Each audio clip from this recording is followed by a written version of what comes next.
In the modern world, sustainable development is impossible without efficient transport connectivity, access to technologies, trade, and international partnerships. These issues are especially relevant for landlocked countries.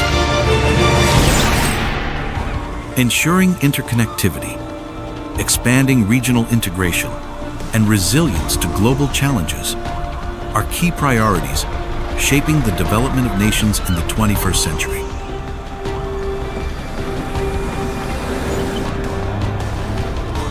The third UN Conference on Landlocked Developing Countries is a global forum where practical steps are discussed to strengthen cooperation, modernize infrastructure, and create conditions for sustainable growth.